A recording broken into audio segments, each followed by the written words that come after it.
अक्सर जब कोई इंसान खतरे में होता है तो वो भगवान की तरफ मुड़ता है। फिर इससे कोई फर्क नहीं पड़ता कि वो किस भगवान को मानता है। जब वोटों की गिनती हो रही हो और किसी की किस्मत का फैसला किया जा रहा हो तो वो सिर्फ उसी को याद करता है जिसकी वो पूजा करता है, सिर्फ अपनी जान बख्शने की दुआ मांगता है। लेकिन तब क्या हो जब आरोपी खुद एक हीरो हो, एक ऐसा हीरो जो खुद भगवान है और जिसे इस वक्त खुद मदद की जरूरत है। ली चांगजोंग अभी इसी सोच में डूबा था कि अचानक उसने खुद को घास पर लेटा हुआ पाया। इसका मतलब था कि जूरी के वोट गिने जा चुके हैं और उसकी दैवीय सजा का फैसला हो चुका है। अभी भी घास पर लेटे हुए ली चांगजोंग को अपनी स्थिति पर पूरा भरोसा था। उसे लगा कि दूसरी दुनिया के सिस्टम में मौत को स्वीकार करके वो पूरी तरह नष्ट हो चुका है। चूंकि सिस्टम फेल हो गया था, वो वापस नहीं जा सकता था और उसकी सारी शक्तियां और रुतबा उससे छीन लिया गया था। लेकिन अगर ऐसा है तो ली चांगजोंग को अपनी यादें अभी तक क्यों हैं? वो अभी भी होश में कैसे है? अचानक क्षितिज पर हीरो को एक राफ्ट आती दिखाई दी जिसमें कुछ लोग बैठे थे। उसी पल एक आदमी जिसके पीठ पर एक बड़ा सा स्क्रॉल था उसके सामने प्रकट हुआ। उस अजनबी ने स्क्रॉल से ली के बारे में जानकारी पढ़ना शुरू किया, उसके माता पिता का नाम, उसके जन्म की तारीख और जगह। हीरो चुपचाप सुनता रहा। अजनबी ने आगे बताया कि कैसे आर्केडिया पहुंचकर और ताकत की ऊंचाइयों को छूकर ली चांगजोंग ने कई देवताओं की जान ली थी। इसी गुनाह के लिए उसे पकड़ा गया और सजा सुनाई गई। हाँ, अजनबी की बात बिल्कुल सही थी। इस वक्त ली चांगजोंग को और कुछ नहीं सूझा। उसने उस अजनबी पर हमला करने का फैसला किया जो उसके बारे में इतना सब जानता था। ली ने तेजी से हाथ बढ़ाया उसे पकड़ने के लिए, लेकिन वो बाल बाल चूक गया। उसका हाथ सिर्फ हवा में लहराया और वो अजनबी पीछे हटकर उसकी पकड़ से बच गया। तभी हमारे हीरो ने देखा कि वो अजनबी उसके ऊपर हवा में प्रकट हुआ और अपनी तलवार निकाल ली। ली चांगजोंग ने स्थिति को समझा, लेकिन वो रुका नहीं। वो लड़ने के लिए तैयार था। अचानक ली घूमा और अजनबी पर वार किया। ली का वार अजनबी की तलवार पर इतनी जोर से लगा कि उसके हाथ से वो स्क्रॉल छूट गया। दोनों ताकतों के टकराने से पानी की एक जबरदस्त लहर उठी जिसने दोनों को दूर फेंक दिया। नतीजतन वो अजनबी भी कंफ्यूज हो गया कि आखिर ये हो क्या रहा है। हमारा हीरो भी अपने विरोधी की तरह ही हैरान था, लेकिन लड़ाई अभी भी जारी थी। अगला वार ली चांगजोंग ने किया एक ऐसा नतीजा जिसकी उस राफ्ट पर आए आदमी ने उम्मीद भी नहीं की थी। टक्कर इतनी तेज थी कि दोनों अलग अलग दिशाओं में जा गिरे और उनके बीच पानी की एक दीवार बन गई। हाथापाई के बीच अजनबी किसी तरह राफ्ट के किनारे पर लैंड करके लटक गया। उसे लगा कि ली चांगजोंग अब खत्म हो चुका है, लेकिन जो उसने सामने देखा उससे वो दंग रह गया। पानी की दीवार को चीरते हुए ली चांगजोंग बाहर निकला और अजनबी के सामने आ खड़ा हुआ। हीरो के चेहरे पर अपने दुश्मन के लिए भयंकर गुस्सा साफ दिखाई दे रहा था। वो इस लड़ाई को जारी रखकर सारी बात साफ करना चाहता था। अचानक ली की नज़र उन बेड़ियों पर पड़ी जो उसे फैसले के वक्त पहनाई गई थीं। अपनी सारी ईश्वरीय ताकत के बावजूद ये बेड़ियां एक इंसान को बिल्कुल आदिमानव जैसा महसूस करा सकती थीं, और हीरो को अभी वैसा ही महसूस हो रहा था। इस हताश हालत में उसने तय किया कि वो इस अजनबी की पहचान जानकर रहेगा। तब जाकर पता चला कि उसका सामना अंडरवर्ल्ड के रीपर यूले से हो रहा है, और जिस जगह वो खड़े हैं वो आफ्टर लाइफ है जहां रिवर स्टिक्स बहती है। हीरो, जिसे लग रहा था कि दैवीय फैसले के बाद वो हमेशा के लिए मिट जाएगा, अब उलझन में था कि वो आफ्टरलाइफ में कैसे आ गया। यूले ने उसे बताया कि जो चीज़ें पहले उनके कंट्रोल में थीं अब बदल चुकी हैं। रीपर ने हीरो को अपने साथ चलने का ऑफर दिया ताकि वो उस शख्स से मिल सके जिसने ली को यहाँ रीडायरेक्ट किया है और जो उसे सारे जवाब दे सके। ली चांगजोंग को जो जानकारी मिली थी वो शक से भरी थी, जवाब कम और सवाल ज़्यादा थे। फिर भी उसने यूले के साथ जाने का फैसला किया। उसे पता चला कि आर्केडिया, जहां उसे गलती से भेज दिया गया था, उसके अपने ग्रह से बिल्कुल अलग है। वहां लोग उतना ही जीते हैं जितना समय उन्हें दिया गया है, और उनकी किस्मत book of life and death नाम की किताब में लिखी होती है। ये किताब सिर्फ वहीं काम करती है जहां इसे लिखा गया हो। लेकिन ली को अभी भी समझ नहीं आ रहा था कि इसका उससे क्या लेना देना। यूले ने आगे समझाया कि उसका रिकॉर्ड गायब हो गया था। चूंकि ली चांगजोंग आर्केडिया चला गया था, उसे ढूंढना मुश्किल था। और तो और ली वहां एक भगवान बन गया और उसने बहुत बड़ी गड़बड़ कर दी। उसे ढूंढने के लिए उन्हें बहुत कुछ खोना पड़ा। इतना सब सुनने के बाद भी ली चांगजोंग को कुछ पल्ले नहीं पड़ रहा था। उसे याद आने लगा कि कैसे सड़क पर चलते हुए उसने आग वाले दरवाजे देखे थे जो अलग अलग दिशाओं में जा रहे थे। उस पल वो डर और खौफ से भर गया था जो उसकी आंखों में साफ देखा जा सकता था। होश में आने के बाद ली ने फिर जानने की कोशिश की कि उन्होंने उसे आर्केडिया में ही मिटने क्यों नहीं दिया। बातचीत चलती रही, लेकिन ली को उसके सवाल का जवाब नहीं मिला, क्योंकि यूले तो बस किसी और के आदेश का पालन कर रहा था। वो लॉर्ड कोई और नहीं बल्कि खुद मिस्टर थानाटोस हैं। वो अंडरवर्ल्ड के मौजूदा मालिक हैं और टाटारस और एरेबस के हेड हैं। कहानी के अंत में ली चांगजोंग और उसके साथी खुद को महल के प्रवेश द्वार की सीढ़ियों के सामने पाते हैं, जहां यात्रा को छोटा करने के लिए लोगों की एक कतार लगी हुई है। यूले ली चांगजोंग को एस्कॉर्ट करने का ऑफर देता है और वे प्रवेश द्वार और उन सभी लोगों को पीछे छोड़ते हुए ट्रांसपोर्ट होने लगते हैं जो उन्होंने शुरुआत में देखे थे। रास्ते में यूले हमारे हीरो को बताता है कि उनके नीचे क्या है। सबसे पहले एक आग की खाई है जिसमें लोग आग के नरक में हैं। इसके बाद बर्फ से ढकी एक खाई आती है जहां इंसानी परछाइयां जमी हुई हैं। इस खाई को ग्लेशियल हेल कहा जाता है। इसके बाद उनके सामने पत्थर के ब्लॉकों में लिपटे हुए गैर इंसान दिखाई देते हैं। ली चांगजोंग ने जो देखा उससे वो हैरान है कि वे बाकियों की तरह नहीं हैं। वे कौन थे? इस पर उसे यूले से उसके उस काम के बारे में एक टिप्पणी सुनने को मिलती है जो वो अपराधी बनने से पहले करता था। हीरो को इसमें दिलचस्पी है कि उसने क्या सुना और रीपर किस बात की ओर इशारा कर रहा है। जैसा कि ली चांगजोंग को पता चलता है, ये वो गिरे हुए देवता हैं जिन्हें थानाटोस ने बुरे देवताओं के रूप में सील कर दिया था। ये मानना होगा कि ली चांगजोंग को इसके बारे में पहले पता नहीं था। हालांकि जैसा कि यूले ने बताया, ली चांगजोंग को पता भी होता तो वो अपनी स्वर्गीय प्रतिष्ठा पर असर पड़ने के डर से ये बात नहीं फैलाता। यूले अपनी कहानी जारी रखता है कि जो लोग कम पापी हैं उन्हें कड़ी मजदूरी की सजा दी जाती है। सारे घेरों को बाईपास करते हुए ली चांगजोंग और यूले अपनी आखिरी मंजिल पर पहुंचाए जाते हैं और प्रवेश द्वार के सामने खड़े होते हैं जहां उनके लॉर्ड उनका इंतजार कर रहे हैं। रीपर राजा के सामने उसे पेश करता है जिसे उसे छोड़ना पड़ा था क्योंकि ये देवताओं की रोशनी है। जैसे ही यूले ने अपनी रिपोर्ट खत्म की, उनके सामने एक गेट खुलता है और अंदर से एक आवाज़ उन्हें अपने पास आने के लिए बुलाती है। लेकिन ली चांगजोंग को अपने आसपास के दमनकारी माहौल से घुटन महसूस होती है क्योंकि वहां बिना किसी रूपरेखा के दो आंखें उसे देख रही हैं। हीरो जो देख और सुन रहा है उससे पूरी तरह से हैरान है। ली चांगजोंग के दिमाग में आया, शायद ये बहुत मज़ेदार होने वाला है।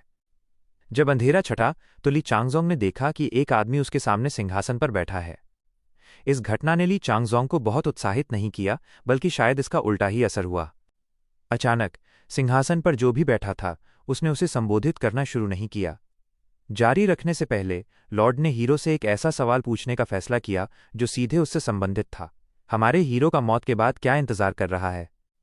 लेकिन ली चांगजोंग अभी जवाब देने के लिए तैयार नहीं था क्योंकि उसने इसके बारे में कभी सोचा ही नहीं था। लॉर्ड ने ली चांगजोंग को उसका विशिष्ट जवाब देने में ज्यादा समय नहीं लगाया, नरक।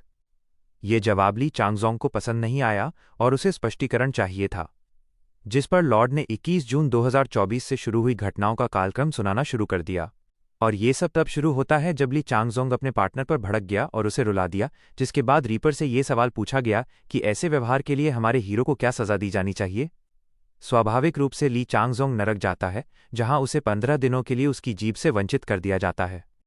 अगली स्थिति ली चांगजोंग के गेम खेलने में व्यस्त होने और एक दोस्त की मदद न करने से जुड़ी है जिसे उसकी जरूरत है। इसकी सजा चाकुओं के पहाड़ पर भेजा जाना है। एक कुचली हुई चींटी के लिए हीरो 4 दिनों के लिए जहरीले सांपों वाले नरक में जाता है और एक कुत्ते के लिए 10 दिन बिना जीभ के और एक बार भी किसी लड़की का हाथ न पकड़ने के लिए 6 दिनों का ट्वाइलाइट।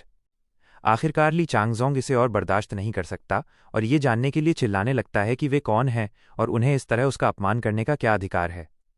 जवाब में ली चांगजोंग को बिना किसी स्पष्टीकरण के केवल एक तिरछी नज़र मिलती है और जैसा कि पता चलता है, ली चांगजोंग को एहसास होता है कि वो सिर्फ एक मजाक है और इससे ज्यादा कुछ नहीं। इस समय लॉर्ड वो स्क्रॉल लेता है जो यूले के पास था और उस पर गौर करना शुरू करता है। उसने जो लिखा है उसके आधार पर वो ली चांगजोंग की बेरहमी पर अपना फैसला सुनाता है। और चूंकि ऐसा है, ली चांगजोंग का अपने बचाए जाने के मतलब के बारे में एक वाजिब सवाल है। और फिर जैसे उसे जवाब देते हुए थानाटोस ली चांगजोंग को एक एहसान के बदले एक सौदे का प्रस्ताव देता है जो हीरो कर सकता है, क्योंकि कुछ देवता हैं जो अपनी कसम तोड़कर धरती पर आ गए हैं और ली चांगजोंग को इंसानी दुनिया में जाकर उन्हें ढूंढने की जरूरत है। लेकिन क्या इसका मतलब ये नहीं है कि ली चांगजोंग एक साधारण इंसान के रूप में पुनर्जन्म लेगा? यह भूलकर कि उसकी मूल जगह पृथ्वी है और इसलिए वो बस वहीं जाएगा जहां उसे होना चाहिए। और अपने हाथ के एक इशारे के साथ थानाटोस ली चांगजोंग के सामने ग्रहों की एक परेड प्रस्तुत करता है जो हमारे हीरो के सामने अपनी पूरी शान और शक्ति में दिखाई देते हैं। हीरो ये देखकर हैरान है और काफी चकित है जो उसके सामने है, लेकिन केवल एक ग्रह उसमें वो अनोखी भावनाएं जगाता है जो कोई और नहीं जगा सकता, और ये ग्रह पृथ्वी है, वो जगह जहां उसे मूल रूप से होना था। ये भूलकर कि वो अकेला नहीं है, ली चांगजोंग अपनी भावुकता पर व्यंग्यात्मक मजाक सुनता है। ली चांगजोंग भ्रमित नहीं होता और ये कहकर अपने व्यवहार का कारण बताता है कि पृथ्वी उसका घर है और इसलिए उसकी भावनाओं को समझा जाना चाहिए। लेकिन अपना मजाक जारी रखते हुए थानाटोस कहता है कि ली चांगजोंग के लिए हैरान होने के लिए कुछ और भी है। प्रत्याशा में ली चांगजोंग इंतजार कर रहा है कि लॉर्ड के पास और क्या है। दृश्य एक विशाल नज़ारे से शुरू होता है जहां वो अपने सामने अपने ग्रह को पहले की तुलना में बहुत बड़े आकार में देखता है। योजना का पैमाना तेजी से बड़ा होने लगता है और मुख्य भूमि की रूपरेखा दिखाई देने लगती है। जैसे जैसे वे करीब आते हैं वो एक शहर का रूप ले लेती है और धीरे धीरे एक ऐसी सड़क में बदल जाती है जो स्ट्रीटलाइट्स की रोशनी से जगमगा रही है और जिसके दोनों ओर घरों की छतें हैं। ली चांगसुंग हाथ में एक बोतल लिए और अपना सिर झुकाए इस सड़क पर चल रहा है और तभी कुछ अज्ञात चीज उसका ध्यान खींचती है जिससे वो अपने विचारों से भटक जाता है। वो अपने सामने जो देखता है उससे वो डर जाता है और समझ नहीं पाता कि क्या हो रहा है, लेकिन ये यादें नहीं हो सकती, ये कैसे संभव है। ली चांगसुंग वास्तव में अभी भी पाताल लोक के स्वामी के महल में है और उनके प्रश्न का उत्तर दे रहा है।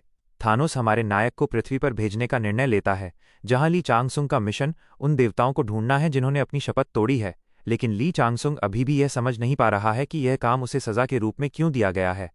इस पर स्वामी समझाते हैं कि ली चांगसुंग ही वो व्यक्ति है जो इस तरह के कार्य को संभाल सकता है।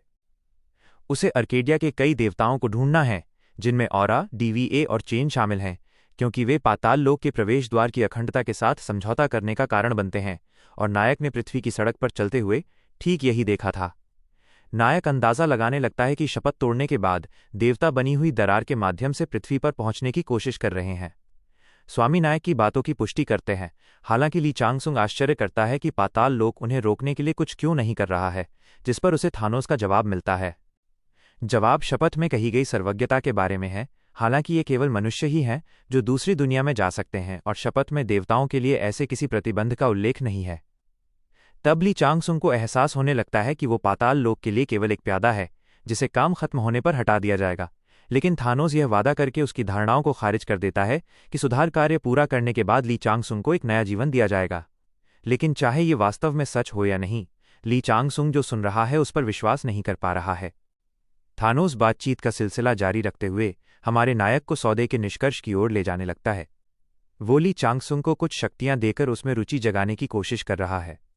जो कहा गया उसे सुनने के बाद नायक अधिक विस्तार से जानने की कोशिश करता है कि उससे क्या वादा किया गया है और उसकी शक्ति क्या होगी, और बिना किसी जवाब का इंतजार किए थानोस ली चांगसुंग को शक्ति का प्रस्ताव देता है।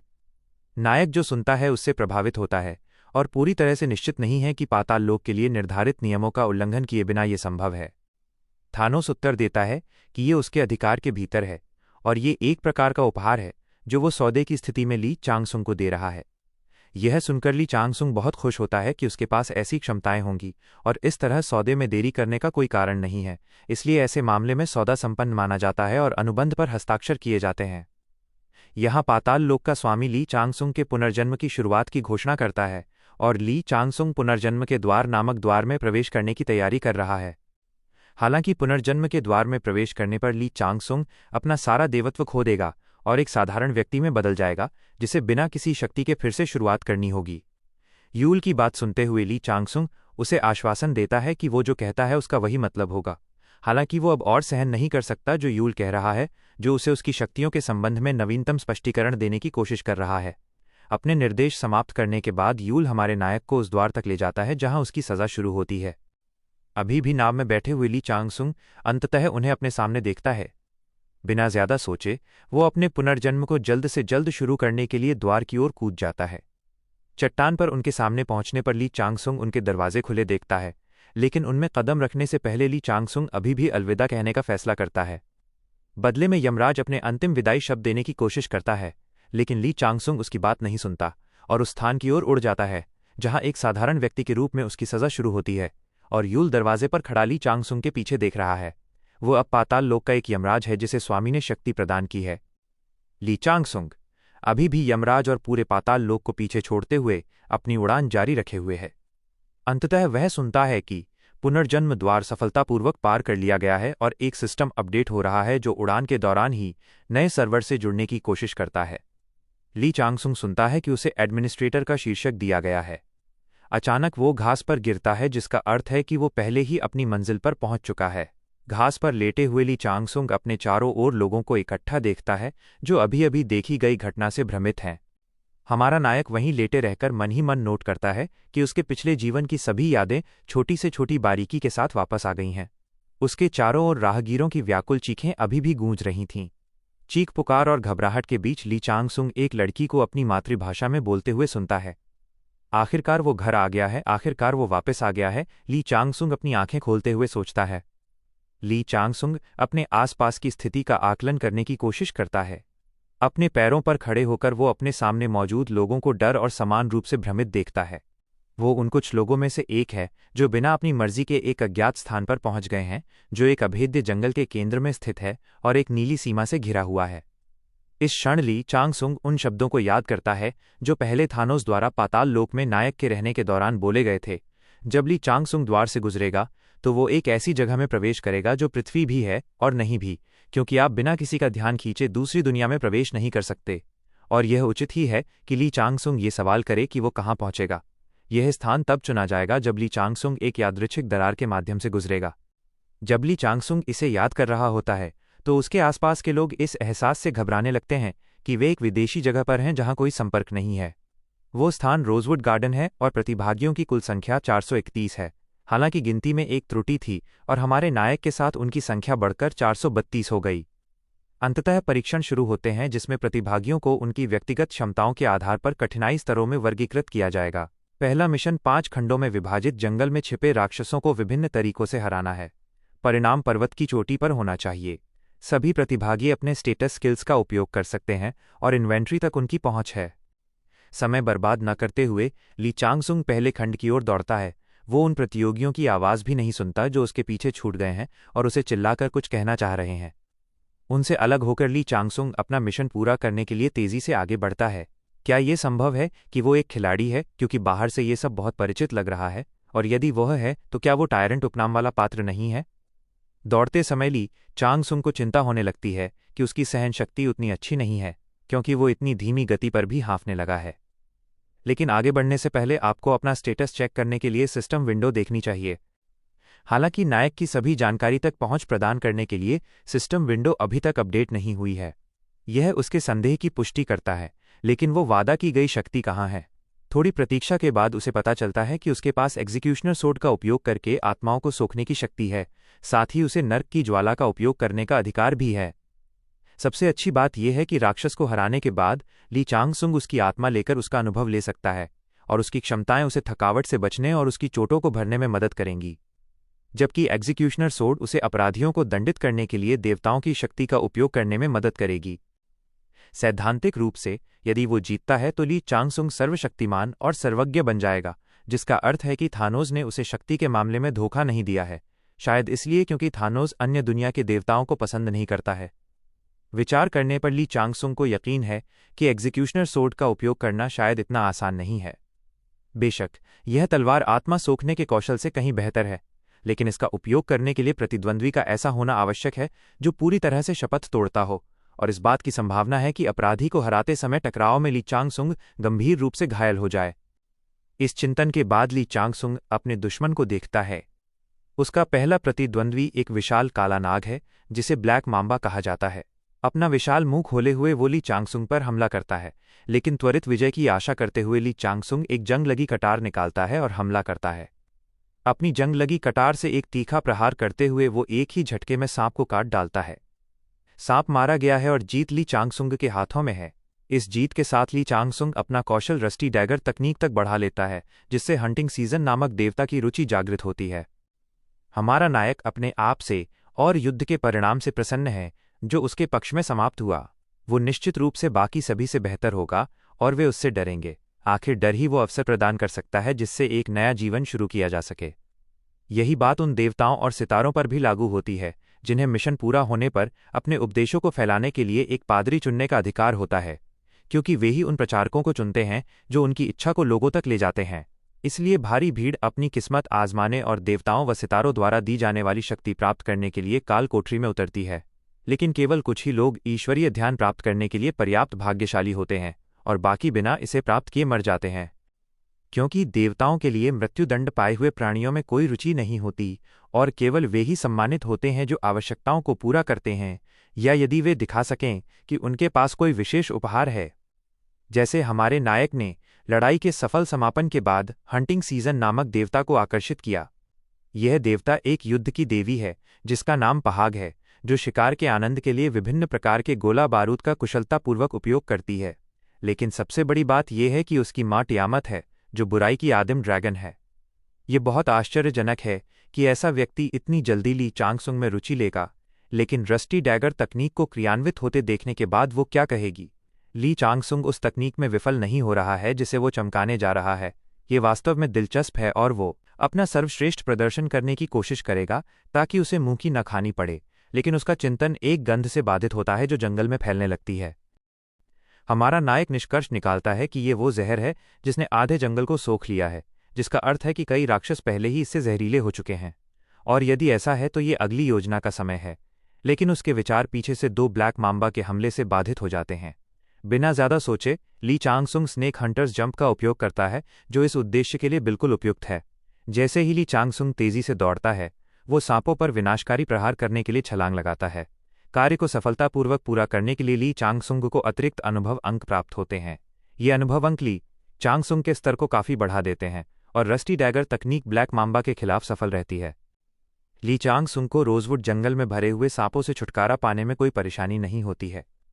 समय के साथ उसका कौशल सुधरता है और युद्ध का एहसास अधिक सटीक हो जाता है, और ये सब उन दुश्मनों के कारण है जो पुनर्जीवित होते हैं और टकराव में ली चांगसुंग की बेहतर एकाग्रता में योगदान देते हैं। लगातार कई जीत हासिल करने और एक एक करके ब्लैक मांबा को मारने के बाद हमारा नायक उनमें डर पैदा करने में सफल हो जाता है और उनका कट्टर दुश्मन बन जाता है। ली चांगसुंग का लक्ष्य यही था, कार्यों को सफलतापूर्वक पूरा करना और सांप जैसे राक्षसों में खौफ पैदा करना। ब्लैक मांबा को हराने के कारण ली चांगसुंग को ब्लैक मांबा फाइटर के स्तर पर पदोन्नत किया जाता है। हमारा नायक प्राप्त परिणाम और सांपों से लड़ने के एहसास से खुश है, क्योंकि वो जो करता है उसका आनंद लेता है, चाहे वो अर्केडिया हो या रोजवुड। लेकिन क्या यह वास्तव में सच है या यह केवल एक निराधार बहाना है? शायद देवता इस बात से डरते हैं कि एक साधारण नश्वर उनके सामने खड़ा हो सकता है। उस स्थिति में ली चांगसुंग उन्हें वही देगा जिससे वे इतना डरते हैं। शुरुआत में ऐसे इरादों की कमी के बावजूद नायक अपनी मौजूदा तकनीक में सुधार करके और एक नियमित खंजर का कौशल हासिल करके ब्लैक मांबा पर कई जीत हासिल करता है, जिससे देवता प्रसन्न होते हैं। जो उसने हासिल किया है उस पर न रुकते हुए नायक को पता चलता है कि उसे अपनी ताकत और सहनशक्ति वापस पाने के लिए आराम की जरूरत है। वो पराजित राक्षसों की आत्माओं को चूसने की अपनी उपहार में मिली शक्ति को सक्रिय करता है। ऐसा करने के लिए ली चांगसुंग नर्क की ज्वाला का उपयोग करता है और ब्लैक मांबा की राख पर अधिकार कर लेता है। परिणाम स्वरूप उसकी सहन शक्ति 5% बढ़ जाती है और सांप जैसे राक्षसों के खिलाफ लड़ाई जारी रखने के लिए अंततः ताकत बहाल हो जाती है। ली चांगसुंग का उत्साह और सौभाग्य हंटिंग सीजन को भ्रमित कर देता है, क्योंकि वो नहीं जानता कि नायक की क्षमताओं को किस श्रेणी में रखा जाना चाहिए। ब्लैक मांबा पर नायक की एक और जीत देवता के संदेह को और पुख्ता कर देती है। केवल ली चांगसुंग जानता है कि ये सब थानोस से प्राप्त अनुमोदन के कारण है, न कि वो जो मिशन की शुरुआत में नवागंतुकों के पास होता है जैसा कि देवता सोचता है। लेकिन अगर उसने इसका अंदाजा लगा भी लिया होता तो भी वो कारण के सिद्धांत के उल्लंघन से बचने के लिए हस्तक्षेप नहीं करता। नवागंतुक के डेटा का पता लगाने के ऐसे ही विचारों के बीच ली चांगसुंग जीत हासिल करने और अगली लड़ाई की तैयारी के बाद अपनी सांसें वापस लेने की कोशिश करता है। उसे पूरा विश्वास है कि उसे इस बात की परवाह नहीं है कि उसके बारे में डेटा ज्ञात हो जाए, क्योंकि ली चांगसुंग पाताल लोक के संरक्षण में है, अन्यथा अब तक सब कुछ प्रकट हो गया होता। अंततः आखिरी मांबा को हराकर नायक सिस्टम विंडो खोलता है और देखता है कि उसके पावर आंकड़े बढ़ गए हैं और वो कौशल का उपयोग कर सकता है। पहाग की ली चांगसुंग में बढ़ती रुचि एक अच्छा संकेत है। अब हमें अपनी उपलब्धियों से उसकी कृपा अर्जित करनी होगी, और ऐसा करने के लिए ली चांगसुंग को एक लाल और खूनी मांबा से लड़ना होगा। चूंकि ली चांगसुंग में जहर के प्रति प्रतिरोधक क्षमता है, भले ही वो बहुत मजबूत ना हो, जीत जल्दी मिलनी चाहिए। लेकिन ये ध्यान रखने योग्य है कि ब्लड मांबा सभी उपलब्ध मांबाओं का प्रमुख है और उच्च स्तरीय नवागंतुकों के लिए भी खतरा है। हालांकि यह ली चांगसुंग को नहीं डराता है और वह उसे अकेले ही हराने की कोशिश करना चाहता है, क्योंकि यह देवताओं का ध्यान आकर्षित करने का एक अच्छा प्रयास है, लेकिन यह उतना महत्वपूर्ण भी नहीं है। ब्लड मांबा का जहरीला दांत विशेष रूप से मूल्यवान है, क्योंकि इसे प्राप्त करने के बाद ली चांगसुंग को जहर के प्रति पूर्ण प्रतिरोध मिल जाएगा। क्योंकि जहर के प्रति प्रतिरोध की कमी और देवताओं की संख्यात्मक श्रेष्ठता ही थी जिसने एक बार ली चांगसुंग को प्रभावित किया था। चाहे कुछ भी हो, ली चांगसुंग को वो दांत हासिल करना ही होगा। इस बारे में सोचते हुए ली चांगसुंग ने गौर किया कि उसके पहले हथियार एक जंग लगी कटार की स्थिति काफ़ी खराब हो रही है। बेशक यह आश्चर्य की बात नहीं है, क्योंकि उसने कुल 444 मांबाओं को हराया था। अचानक ली चांगसुंग को आकाश में एक चमक दिखाई देती है। जो वस्तु प्रकट होती है वो उसका ध्यान खींचती है, जो शुरुआती लोगों के लिए मिलने वाली जंग लगी कटार से अलग प्रकार का हथियार है। यह हथियार अधिक ध्यान के योग्य है। ली चांगसुंग ने देखा कि हथियार में ड्रैगन के तराजू हैं। ऐसे हथियार टियामत की विशेषता हैं। इसमें जरूर कोई पेच होगा और नायक सही है। इस तरह के उपहार यूं ही नहीं मिलते। देवता उसके साथ एक शर्त लगाना चाहता है, और यदि वो विफल रहा तो उसे अगली दुनिया में भेज दिया जाएगा। ऐसा लगता है जैसे ली चांगसुंग उनके लिए सिर्फ एक खिलौना है, जिसे वे अपना समय बर्बाद करने के लिए हटा देने को तैयार हैं। ये रवैया हमेशा ली चांगसुंग को हर दिव्य चीज से नफरत करने पर मजबूर करता है। लेकिन अब समय है इस अवसर को भुनाने का, क्योंकि यदि ली चांगसुंग जीतता है तो उसे एक बड़ा फायदा होगा। इसका मतलब है कि एक बार जब ली चांगसुंग के हाथ में वो हथियार आ जाएगा तो वो अविश्वसनीय ताकत हासिल कर लेगा। इसलिए इस बार भी सौदा करना और ये पता लगाना सार्थक है कि ली चांगसुंग को अपना शिकारी लाइसेंस प्राप्त करने के लिए क्या करना होगा। इस बीच मिशन के बाकी लोगों को एक निश्चित व्यक्ति द्वारा बुलाया जाता है, जिससे रोजवुड के खुले मैदान में बचे हुए लोगों के बीच नाराजगी और समझ की कमी पैदा होती है। वह व्यक्ति इकट्ठा हुए लोगों को एक बिना खुला पहचान पत्र दिखाता है, जिसके अनुसार वो एक जूनियर लेफ्टिनेंट है और सैन्य रक्षा के अधीन है। वो सी रैंक का खिलाड़ी भी है और इसलिए उसकी बात माननी चाहिए और उसके सभी निर्देशों का पालन किया जाना चाहिए। खिलाड़ी की स्थिति रोजवुड में इकट्ठा हुए लोगों के बीच कुछ राहत पैदा करती है। हालांकि वे ली चांगसुंग के भाग्य के बारे में चिंतित हैं, जो किसी का इंतजार किए बिना भाग गया था। जब